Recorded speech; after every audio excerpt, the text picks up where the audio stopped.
CM పైన గౌరవంతో ఓపిక పట్టాము. సో ఇక ఓపిక పట్టము, మా డిమాండ్స్ పరిష్కరించి తీరాల్సిందే, మా సమస్యలు పరిష్కరించి తీరాల్సిందే అంటున్నారు ఉద్యోగులు. నిన్న మహాధర్నా చేసినటువంటి విషయం తెలిసిందే ఇందిరా పార్క్ వద్ద. అదేవిధంగా 33 జిల్లాల్లో కూడా కలెక్టరేట్ల వద్ద ధర్నా చేసినటువంటి విషయం మనకు తెలిసిందే. ఇక సెప్టెంబర్ 1న కలెక్టరేట్ల వద్ద నిరసన వ్యక్తం చేస్తాం. 10న లక్షల మందితో చెలో హైదరాబాద్కు పిలుపునిచ్చింది ఉద్యోగ సంఘాల జేఏసీ. అయితే రెండవ పీఆర్సీ నివేదికను వెంటనే అమలు చేయాలని, పెండింగ్లో ఉన్న డిఏలను చెల్లించాలని, ఉద్యోగులు పెన్షనర్లకు సంబంధించినటువంటి 10,000 కోట్ల బకాయిలు చెల్లించాలని, అదేవిధంగా ఈ ఉద్యోగులకు సంబంధించి ఆరోగ్య పథకం ఏదైతే ఉందో అది పూర్తి స్థాయిలో అమలు చేయాలి. అండ్ దాంతోపాటు జీవో 317 వల్ల ఇబ్బందులు ఎదుర్కొంటున్న ఉద్యోగులకు న్యాయం చేయాలి. ఉపాధ్యాయులు, ఉద్యోగుల బదిలీలు, పదోన్నతులు మరియు ఇతర సమస్యలకు సంబంధించి వాళ్ళు నిన్న డిమాండ్ చేశారు. అయితే ప్రభుత్వం ఏర్పడ్డ వెంటనే మేము ఇబ్బంది పెట్టలేదు, అందుకే ఓపిక పట్టాం. సగం కాలం పూర్తయింది, ఇక మా సమస్యలు పరిష్కరించాల్సిందే అని పట్టుబడుతున్నారు ఉద్యోగులు అండ్ పెన్షనర్లు. మరి గెస్టులు కూడా సిద్ధంగా ఉన్నారు, మాట్లాడదాం. అండ్ కాల్స్ కూడా తీసుకుంటాం మనం. కాలర్స్ వాళ్ళు ఏం చెప్పేది కూడా, వాళ్ళ అభిప్రాయాలను కూడా మనం తీసుకుంటాం. ముందుగా అయితే మనం గెస్టులతో మాట్లాడదాం. బీజేపీ నాయకులు మహేష్ గారు, నమస్తే అండి. మహేష్ గారు, వెల్కమ్ టు ద డిబేట్. నమస్తే. కాంగ్రెస్ ప్రతినిధి వెంకట్ నాయక్ గారు, నమస్తే అండి. వెంకట్ నాయక్ గారు, వెల్కమ్ టు ద డిబేట్. ముందుగా మహేష్ గారు, ఇప్పుడు ఉద్యోగుల సమస్యలకు సంబంధించి ముందు ప్రస్తావించుకున్న తర్వాత, ఆ తర్వాత అంటే ప్రభుత్వం ఏ విధంగా స్పందిస్తోంది, ఏంటి సిచ్యువేషన్ ఎట్లా ఉంది, ఇప్పటికిప్పుడు సాధ్యమవుతుందా లేదా అనేది మాట్లాడుకుందాం. చెప్పండి. ముందుగా ఉద్యోగుల సమస్యలకు సంబంధించి చెప్పండి. మేడం, మీకు ప్యానలిస్ట్ అందరికి కూడా నమస్కారం, రక్షాబంధన్ శుభాకాంక్షలు మేడం. అయితే ఈరోజు రాష్ట్రంలో నిన్న ఒక్కరోజే ఉద్యోగులు, రైతులు, విద్యార్థులు అందరూ కూడా అనేకమైన ధర్నాలు చేసి రాష్ట్రాన్ని మొత్తం వేడెక్కించారు. దీనికి కారణం ఏంటంటే ప్రభుత్వం ఇచ్చినటువంటి హామీలను మర్చిపోయి డైవర్షన్ పాలిటిక్స్ చేయడము, లేదంటే ఈ సమస్యలన్నింటి కూడా పక్కదో పట్టించే విధంగా మీడియా క్యాప్షన్స్ తో కొత్త న్యూస్ అందించడము, ఇవే ఈ ప్రభుత్వానికి ఒక ట్యాగ్ లైన్ గా మారిపోయినాయి మేడం. అందుకే ఉద్యోగులు ఇప్పటికీ 3 సార్లు సంప్రదింపులు చేయడం జరిగింది ప్రభుత్వంతో, ఉద్యోగ జేఏసీ. గతంలో మనం చూసినప్పుడు టీచర్స్ జేఏసీ కావచ్చు, టీచర్స్ యూనియన్లు కావచ్చు ధర్నాలు చేసినాయి. నిన్న పెద్ద ఎత్తున జరిగినటువంటి ధర్నా అయితే ఉద్యోగుల ఎంప్లాయ్మెంట్ జేఏసీ చేసినటువంటి ధర్నా ఈ రాష్ట్రంలో 33 జిల్లాలో చేయడంతో పాటు ఇందిరా పార్క్ కూడా వాళ్ళు పెద్ద ఎత్తున ధర్నా చేయడం జరిగింది. వాళ్ళ ప్రధాన డిమాండ్స్ ఏంటంటే పీఆర్సీలు, 2 పీఆర్సీలు పెండింగ్ ఉన్నాయి. 2 పీఆర్సీలు ఇవ్వడము, 5 డిఏలు ఇవ్వడము, తర్వాత సరెండర్ లీవ్స్ ఇవ్వడము, తర్వాత ఓపీఎస్ని పెట్టాలని చెప్పేసి, ఓల్డ్ పెన్షన్ స్కీమ్ తీసుకురావాలని చెప్పేసి, ఇవన్నీ కూడా గతంలో కాంగ్రెస్ ప్రభుత్వము ఉద్యోగులను ఉద్దేశించి ఇచ్చినటువంటి అభయాస్తం హామీలో పొందుపరచడం జరిగింది మేడం.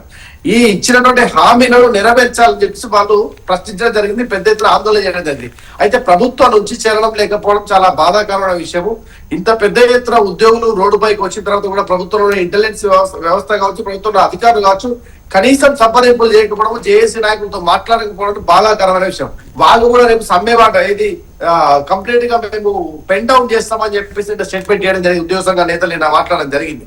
అయితే ప్రభుత్వము ఉద్యోగుల ఎగ్జిక్యూషన్ బాడీని పట్టించుకోకపోనట్లయితే, ఎగ్జిక్యూషన్ బాడీ సరిగా పనిచేయకపోతే ప్రభుత్వం తీసుకుపోయే ఏ స్కీమ్ అయినా ప్రజల వద్దకు పోదు అనేది చాలా వాస్తవం. ఎందుకంటే పైన కూర్చున్నటువంటి పొలిటీషియన్స్ అసెంబ్లీ లోపల బిల్స్ పాస్ చేస్తే ఆ బిల్స్ ను ఎగ్జిక్యూట్ లెవెల్ తీసుకుపోవాల్సినటువంటి ఎగ్జిక్యూషన్ బాడీ ఈరోజు తెలంగాణ రాష్ట్రంలో చాలా డిస్టర్బ్ గా ఫీల్ అవుతుంది, చాలా ప్రెషర్ గా.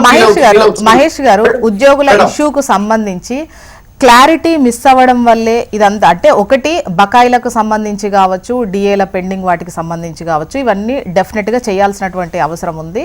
సో దానికి సంబంధించి ప్రభుత్వంతో చర్చలు ఇవన్నీ ఈ సిపిఎస్, ఓపీఎస్ వీటికి సంబంధించి ప్రస్తావించినట్టయితే ఓల్డ్ పెన్షన్ స్కీమ్ అనేది, దీని పట్ల బీజేపీ పూర్తి స్థాయిలో అంటే ఓపీఎస్ ఇవ్వడం కరెక్ట్ అన్నదాంతో ఏం లేదు.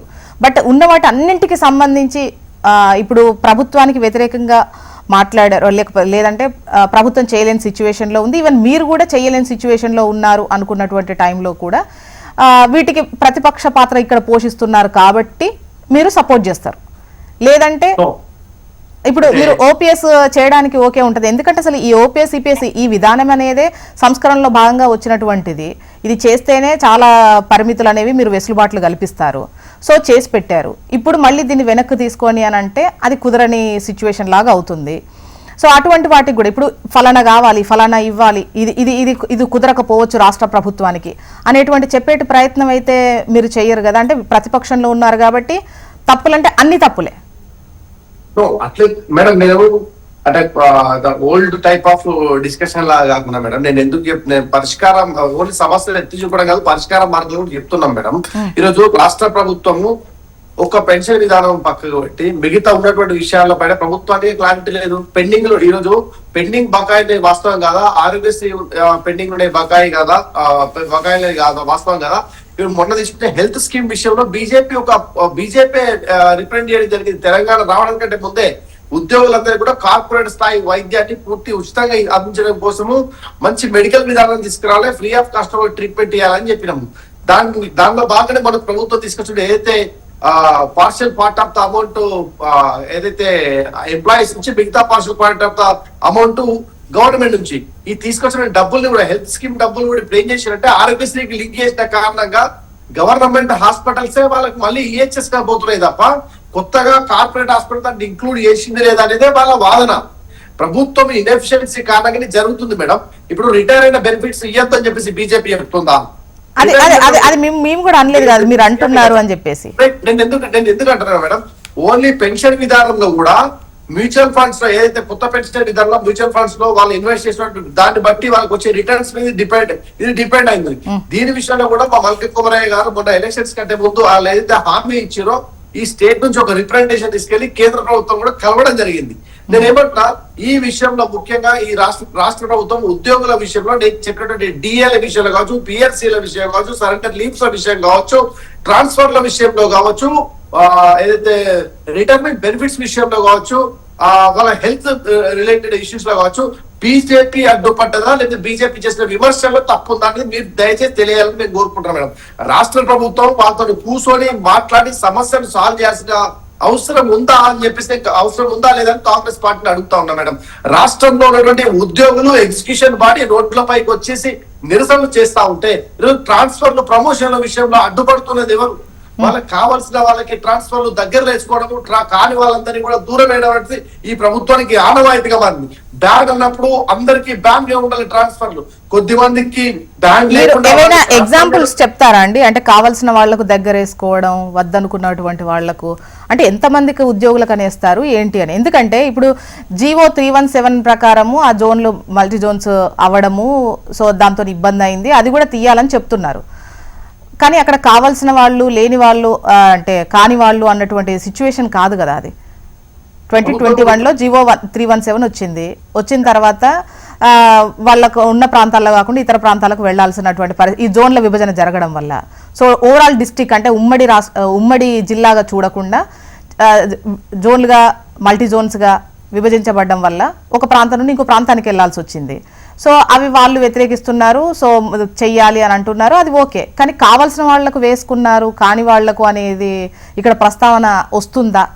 లేదంటే అట్లాంటి వాళ్ళు ఎవరన్నా ఉన్నారా? కావాల్సిన వాళ్లకు ఎవరన్నా రికమెండేషన్తో చేయించినటువంటి వాళ్ళు మన దగ్గర ఏమైనా ఎగ్జాంపుల్స్ ఉన్నాయా, చెప్పగలమా? ఎగ్జాంపుల్ అంటే మనం పేరు డిస్క్లోజ్ చేయలేం కానీ మేడం, నేను కొండారెడ్డి గారు, విశ్వనాథ్ గారు, తర్వాత లచ్చిరెడ్డి గారు అనుకుంటే వాళ్ళ డిపార్ట్మెంట్ లలో, లచ్చిరెడ్డి గారు అనుకో రెవెన్యూ డిపార్ట్మెంట్ లో ట్రాన్స్ఫర్లు అయిపోతాయి, ఇష్టమైన ప్లేస్ కి వచ్చేస్తారు. ఇది వాస్తవం. మీరు సిసిఎల్ సంబంధించిన మీ రిపోర్టర్ గారు కూడా చెప్తారు.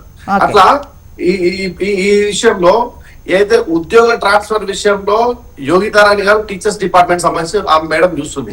ఆమె దగ్గర పోయి మా ట్రాన్స్ఫర్ చేయాలనుకో, సీఎం గారు బ్యాన్ పెట్టారంటే మేము చేయమని అంటారు. ఇంకా నవీన్ నికోలస్ గారి దగ్గర పోయి కలిసింది అనుకో, నవీన్ నికోలస్ గారిని కొండలరెడ్డి ఆఫీస్ నుంచి ఆర్డర్ వచ్చిందంటే మూవ్ అవుతున్నాయి ఫైళ్లు. ఎట్లా మూవ్ అవుతున్నాయి ఫైల్ ఇవన్నీ? ఈ రాష్ట్రంలో ప్రభుత్వంలో 2025 ఏప్రిల్లో బ్యాన్ పెట్టింది. అన్ని రకాల ట్రాన్స్ఫర్లు, ఎంప్లాయీస్ ట్రాన్స్ఫర్ ఇప్పుడు ఏం లేవు అని చెప్పి బ్యాన్ పెట్టింది మేడం, జీవో రిలీజ్ చేసి. మరి ఆ తర్వాత కూడా 770 ట్రాన్స్ఫర్లు జరిగినాయి వివిధ శాఖల్లో అని చెప్పి డాటా చూపిస్తుంది. ఎట్లా జరుగుతున్నాయి ట్రాన్స్ఫర్లు? ఏ విధంగా జరుగుతున్నాయి ట్రాన్స్ఫర్లు?